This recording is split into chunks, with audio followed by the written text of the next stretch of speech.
आप देख रहे हैं आवाज इंडिया टीवी।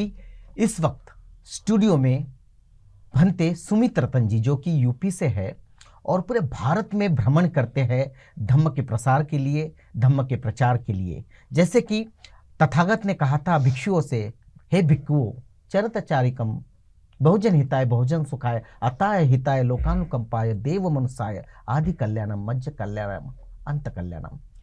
इसी दौर को पकड़ते हुए भंते जी पूरे देश में भ्रमण करते हैं, ऐतिहासिक वास्तुओं को भेंट देते हैं, उपासकों को उपदेश देते हैं और एक कार्यकर्ता की तरह, केवल भंते जी की तरह नहीं तो एक अंबेडकरवादी कार्यकर्ता होता है उसकी तरह अपना जीवन यापन करते हैं। भंते जी, आपका बहुत बहुत स्वागत। बहुत बहुत धन्यवाद, आपके स्टूडियो में बहुत बहुत धन्यवाद। जी भंते जी, आप प्रॉपर यूपी से है। यूपी एक बहुत बड़ा स्टेट है और वो सिर्फ स्टेट नहीं है तो वहाँ से एक बहुत बड़ी मोमेंट भी खड़ी हुई है बहुजनों की, और केवल बहुजनों की नहीं तो बुद्ध ने अपना बहुत सा काल यूपी में और बिहार के क्षेत्र में बिताया है। उस पवित्र भूमि में आप रहते हैं और आपने जब चीवर धारण किया तो क्या सोच थी कि ये चीवर धारण करना चाहिए और भिक्षु बनना चाहिए?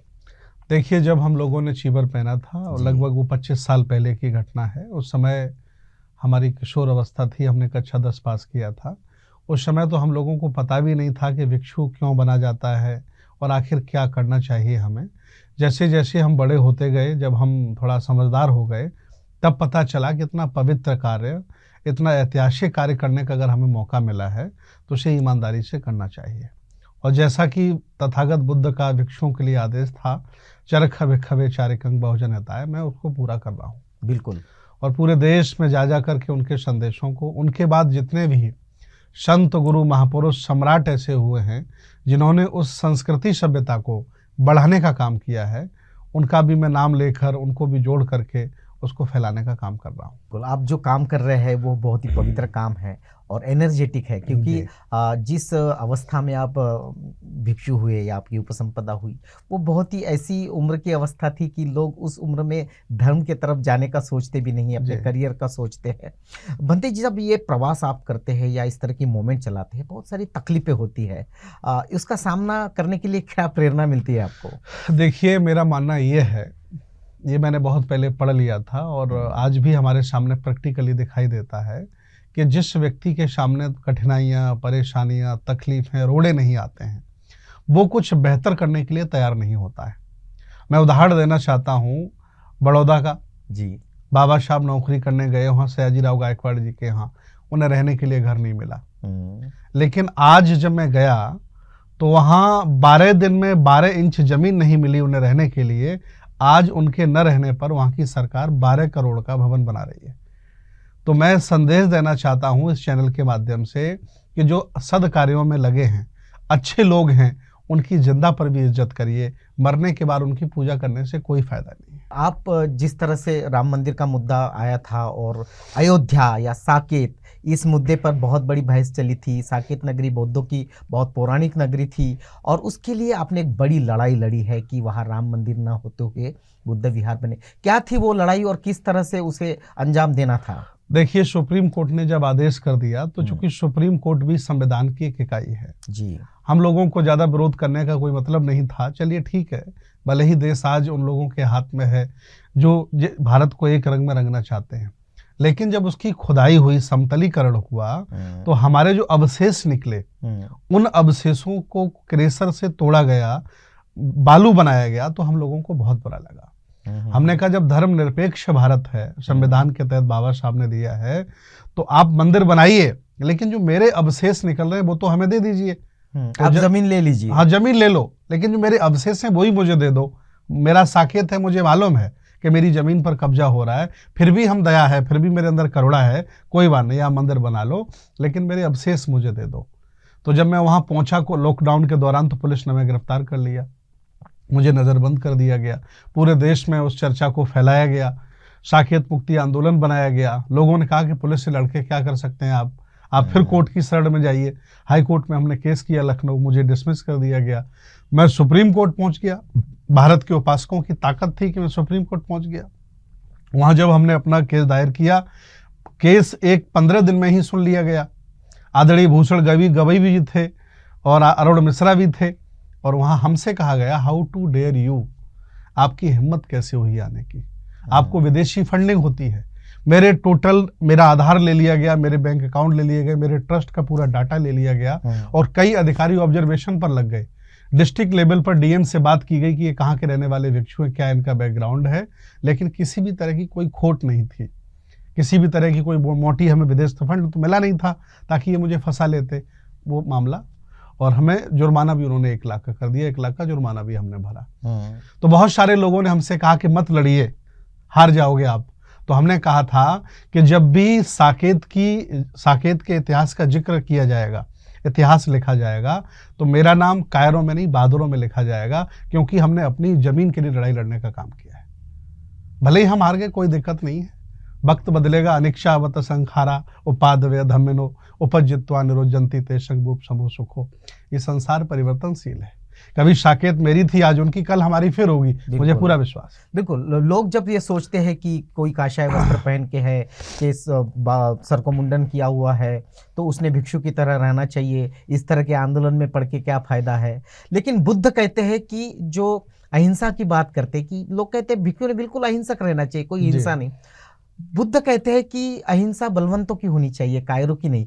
तो आपकी इस लड़ाई में बुद्ध जो कहते हैं कि अहिंसा बलवंतों की होनी चाहिए, कायरों की नहीं, इसके बारे में क्या कहेंगे? देखिए, जिन्होंने गलत तरह की परिभाषाएं लिखी उन्हें मैं समझाना चाहता हूं आपके चैनल के माध्यम से। तथागत बुद्ध ने हमें हिंसा के लिए मना किया है, लेकिन बुद्ध ने हमें कायर नहीं बनाया है। हमें अपने हक, अधिकार, मान सम्मान के लिए खड़े होना चाहिए। हम भी इंसान हैं, भले ही एक उपासक से पृथक मेरा जीवन है, लेकिन मेरी संस्कृति, मेरी सभ्यता, मेरा दर्शन, मेरा सिस्टम है कि नहीं है। तो हमें कायर उन्होंने नहीं बनाया, हमें मान सम्मान के लड़ना चाहिए। विचार करिए, अगर ऐसे लड़ाके भिक्षु अपने हक अधिकार की लड़ने वाले होते तो पुष्यमित्र शुंग कभी भी बौद्ध भिक्षुओं के सर कलम नहीं करा सकता था। अगर मेरे जैसा बौद्ध भिक्षु होता ना, तो सभी बौद्ध भिक्षुओं के इकट्ठा करके एक सैन्य की टुकड़ी हम बना लेते और पुष्यमित्र शुंग को हराने का काम करते। कायर बुद्ध ने नहीं बनाया। एक बहुत सारी बौद्धों से जुड़ी समस्या है, कानूनी समस्या है, जैसे कि बुद्धिस्ट मैरिज एक्ट जो है वो महाराष्ट्र में अटका हुआ है, और बहुत सारी समस्या है। और उसमें सबसे बड़ी समस्या है जहां बुद्ध को ज्ञान प्राप्त हुआ था, महाबोधि महाविहार।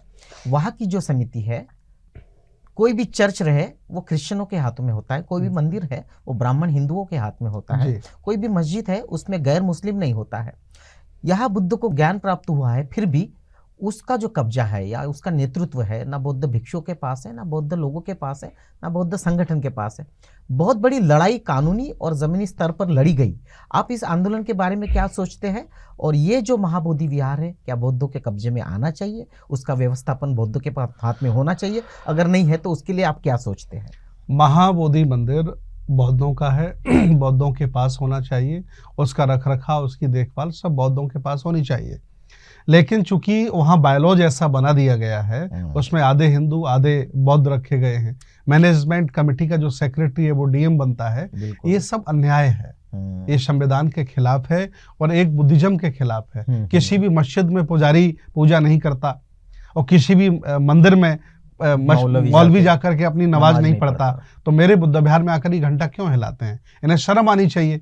अगर बुद्ध से इतना ही मोहब्बत है तो तिरुपति बालाजी में, केदारनाथ में, सोमनाथ में भी भगवान बुद्ध की प्रतिमा लगा करके मुझे हिस्सेदारी दे दो ना।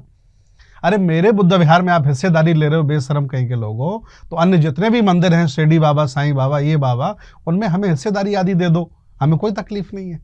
तो ये कानूनी लड़ाई कब तक लड़ी जाएगी और इसके लिए आपका क्या भविष्य में आलेख है? अंतरराष्ट्रीय लेवल पर हम कई देशों की हमने यात्रा की है। मैं हर देश में जाता हूँ, वहां से मुंह काला करके आता हूँ। मुझसे पूछा जाता है कि आपके भारत में बौद्धों की संख्या कितनी है, तो हम बताते हैं कि 1% है। भारत में करोड़ों लोग रहते हैं, 100 करोड़ बहुजन रहता है भारत में, 100 करोड़ बहुजन, और संख्या 1% भी नहीं बौद्धों की।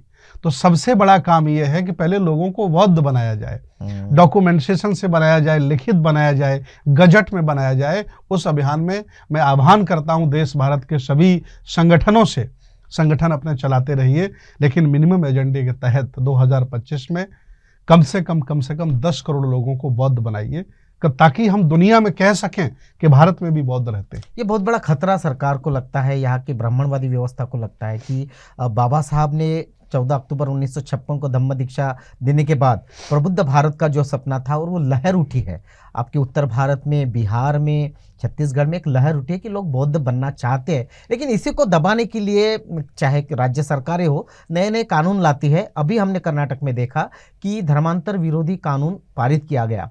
इस तरह के कानून लाने से ये जो बाबा साहब का सपना था प्रबुद्ध भारत का, उसमें कहीं ब्रेक लगेगा, ऐसा लगता है आपको? देखिए, वो तो पूरा ताकत लगाएंगे, अपनी व्यक्तिगत ताकत भी लगाएंगे, तंत्र की ताकत भी लगाएंगे, शासन प्रशासन से भी हमें दबाएंगे, लेकिन हमें लड़ना है उनसे।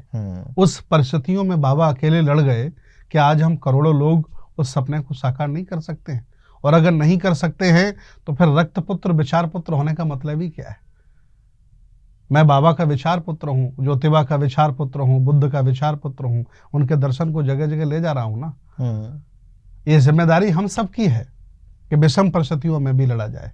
ये जो संख्या बढ़ाने की बात है कि लोग तो आना चाहते हैं बुद्धिज्म में, जैसे हमें भी चैनल के नंबर हम पे फ़ोन आते हैं कि हमें इस जगह पे झारखंड में रह रहे हैं या उड़ीसा में रह रहे हैं, हम भी भंते बनना चाहते हैं, हमको ट्रेनिंग चाहिए, या फिर हम बौद्ध धम्म में आना चाहते हैं, लेकिन उसका एक सिस्टम नहीं है पूरे देश में, कोई ऐसा एनालिसिस डाटा नहीं है।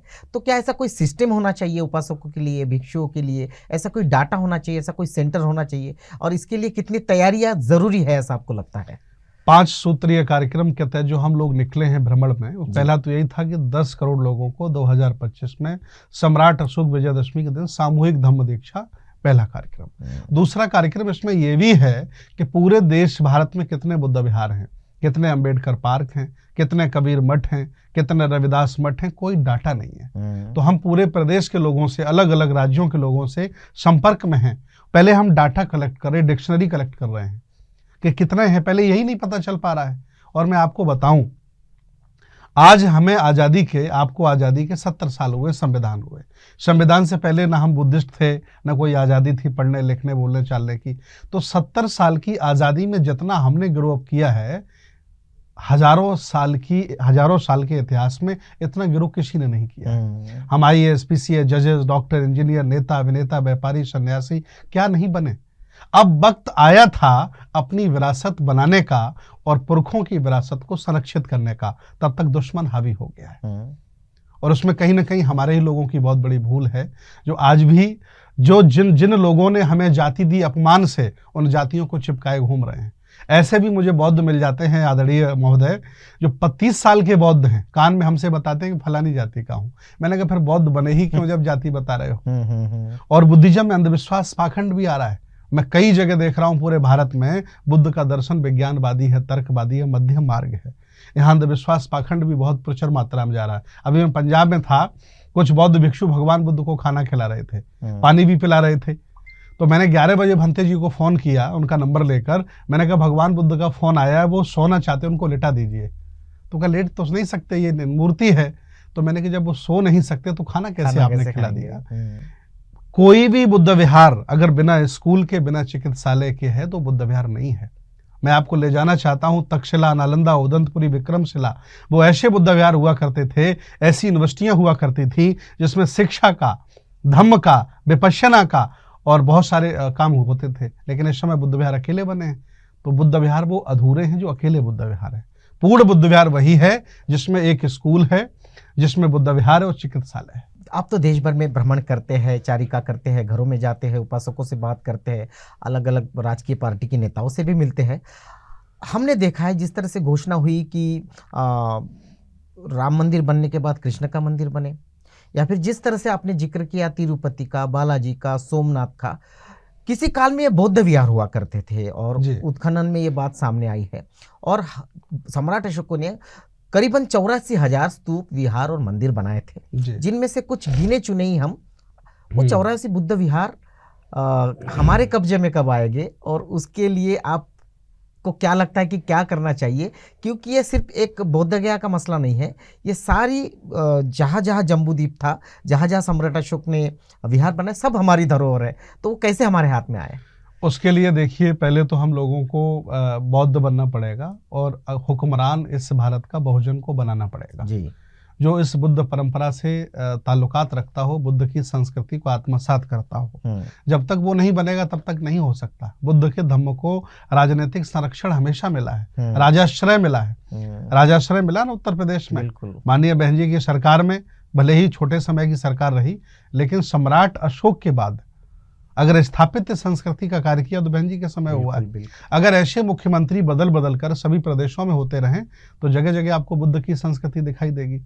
तो मैं जो राजनेताओं से मिलता हूं, लोग हमसे पूछते हैं कि आप फलानी पार्टी को हो गए, मैं उनसे कह रहा हूं तुम्हारी पार्टी भारत में चलती है, उत्तर प्रदेश में चलती है। मेरा जो झंडा पंसील का है ना, 48 देशों का झंडा है। मेरी बड़ी पार्टी है, तुम्हारी बहुत छोटी पार्टी है। तो ये आम आदमी पार्टी, सपा, बसपा, ये बहुत छोटी पार्टी हैं। भगवान बुद्ध का दर्शन पंचशील की बहुत बड़ी पार्टी है। तो बड़ी पार्टी छोड़ करके छोटी पार्टी में क्यों जाऊंगा, आप बताइए। इसी प्रश्न पे आऊंगा कि आपके बारे में जब हम पढ़ते हैं या देखते हैं तो लोग आरोप लगाते हैं, आप पे नहीं, बहुत सारे भिक्षु भी हैं, सभी के बारे में, कि इस नेता से ये मिले तो इस पार्टी के हो गए, उस नेता से मिले तो उस पार्टी के हो गए। बुद्ध काल में तो बुद्ध से मिलने के लिए अजातशत्रु भी आते थे, बिंबिसार भी आते थे, बहुत सारे राजा आते थे, लड़ाई के वक्त पूछने आते थे कि भगवंत क्या करे। क्या लगता है कि राजकीय पार्टियों से मिलना है, नेताओं से मिलना तो भिक्षु पार्टी में शामिल हो गया, ये जो धारणा है, इस धारणा को कैसे तोड़ा जाए? देखिए, सच्चाई तो ये है कि तथागत भगवान बुद्ध के समय राजा प्रसेनजित, राजा बिंबिसार, अजातशत्रु बुद्ध से स्वयं मिलने आते थे। और आज हमारे संघ का, बौद्ध भिक्षुओं का इतना नैतिक पतन हो गया है, इतना हराश हो गया है, इतनी कमजोरी है कि नेताओं के दरवाजे हमें जाना पड़ता है। मैं स्वयं बौद्ध भिक्षु हूं, सैकड़ों नेताओं के घर में गया। जाने का मकसद यही है, उन्हें ये जानकारी बनी रहे कि बौद्ध धर्म भी जिंदा है, बौद्ध भिक्षु हमारे आए हैं, और उन्हें हम बुद्ध के मार्ग को बताते रहते, किताबें भेंट करते रहते हैं ताकि वो जुड़ें। अगर हम उन्हें टच नहीं करेंगे, अगर उनके हम नहीं जाएंगे, उनके साथ नहीं जुड़ेंगे तो कैसे जुड़ेंगे। और मैं बहुजनों के यहाँ जाता हूँ ना, किसी ऐसे व्यक्ति के यहाँ तो जाता नहीं जो हमारी संस्कृति के खिलाफ वाला व्यक्ति है। तो बहुजनों को साथ लाना ये मेरी जिम्मेदारी है। और इवन बहुजन नहीं भी है तब भी कोई अगर धम्म में आना चाहता तब भी हम स्वागत करते हैं। हम कैसे कह देंगे आपको नहीं ले सकते, आप बुद्ध का धम्म ना अपनाएं, या मेरे पास तो कोई ऐसा है नहीं। तो सबके हम जाते हैं और जाना भी चाहिए, उसमें विरोध करते हैं वो पागलपन है उनका। एक बड़ी लहर है पूरे भारत में, विशेषतः उत्तर भारत में, जब से कांशीराम जी ने मूवमेंट शुरू की, उसके बाद बहन मायावती जी मुख्यमंत्री बनी कई बार, और इस तरह से स्थापत्य कला की बात आपने की, उसको करने के बाद इतनी बड़ी विरासत का लोगों को पता चला और लोग अपने नाम बदलने लगे। किसी ने नाम मौर्य किया, किसी ने नाम गौतम किया, किसी ने नाम बौद्ध किया, और ऐसे बहुत तबके के लोग हैं जो धम्म में विलीन होना चाहते हैं। उसके लिए भिक्षु संघ का, उत्तर भारत के भिक्षु संघ का क्या स्ट्रेटेजिकल आगे प्रोग्राम है? देखिए, बाबा साहब की भाषा में जो अस्पृश्य है, जो अछूत है, जिसे वर्तमान में शेड्यूल कास्ट कहा जाता है जी, या शेड्यूल ट्राइब कहा जाता है, एसटी कहा जाता है, लेकिन जो असली शूद्र है, जिसे हम ओबीसी कहते हैं, उन लोगों के घरों में हमने घुसने का काम किया है ना। सम्राट कनिष्क के माध्यम से हम गुर्जरों में घुस गए, सम्राट हर्षवर्धन के माध्यम से हम जाटों में घुस गए। अभी किसान आंदोलन में हमने जाटों गुर्जरों से कहा कि आप भूल गए हो कि आप पुराने हाथी हो, आप राजा महाराजा हो, देश के बुद्ध के अनुयायी रहे हो। जो किसान हमसे राधे राधे करते थे उनको हमने नमो बुद्धा जय भीम कराया कि नहीं कराया, बताइए आप। अगर हम जैसे बौद्ध भिक्षु न जाते तो वो ये जान ही नहीं पाते कि बौद्ध भिक्षु हैं। हमको तो मथुरा का बाबा जी कह रहे थे, आइए मथुरा के संत राधे राधे बैठिए। मैंने बताया तसल्ली करिए, हम बताएंगे कि हम राधे राधे नहीं जय भीम वाले हैं, है ना। तो ये काम तब हुआ जब उनको हमने टच किया। अब वो जमींदार हैं, वो मेरे पास नहीं आते हैं, ऊंच नीच का देश है, वो मुझे छोटा मानते हैं, हमें टच नहीं करते। लेकिन मेरी जिम्मेदारी है कि जब वो रोड पे बैठ गए हैं तब तो हम उन्हें छू सकते हैं ना, टच कर सकते हैं, तो हमने किया।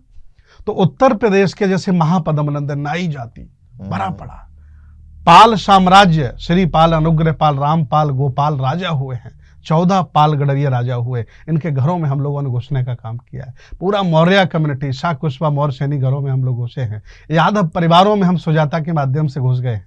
मुझे उम्मीद है कि करोड़ों की संख्या में ओबीसी जो असली शूद्र है अब बौद्ध बनने के लिए निकला है और बनेगा। एक आखिरी सवाल इस पूरी चर्चा का, जो उपासक आपको इस वक्त देख रहे हैं, सुन रहे हैं आवाज इंडिया टीवी के माध्यम से, तथागत ने जैसे विनय भिक्षुओं को दिए हैं वैसे ही कुछ विनय उपासकों को दिए हैं, तो उपासक उन विनयों को भूलते जा रहे हैं, धम्म को भूलते जा रहे हैं।